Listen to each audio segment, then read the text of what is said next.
En athlétisme, c'est ce que souhaite l'Agence mondiale antidopage qui a accusé la Russie de dopage organisé. Ce matin, le ministre des Sports russe annonce la création d'une nouvelle agence antidopage, ou plutôt la possibilité de la création d'une nouvelle agence antidopage. En effet, Moscou se défend. Un rapport a été envoyé à la Fédération internationale d'athlétisme qui doit trancher ce soir. On fait un point sur les différents scénarios tout de suite avec Florent Rodeau.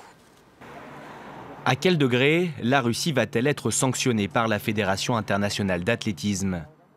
Accusée par l'Agence mondiale antidopage d'entretenir une culture profondément enracinée de la tricherie, Moscou risque à minima la suspension des 5 athlètes et de leurs entraîneurs visés par le rapport à l'origine du scandale. Une sanction qui va dans le sens des souhaits récemment exprimés par Vladimir Poutine. C'est une règle générale. La responsabilité doit être personnelle.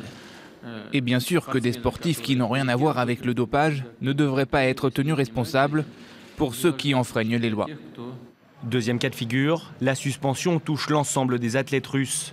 Un scénario particulièrement redouté par les sportifs propres, qui s'entraînent pour certains depuis 3 ans dans l'optique des JO de Rio en 2016.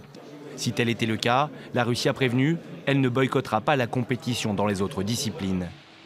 Moscou pourrait également être privé de l'organisation de futures compétitions sur son territoire.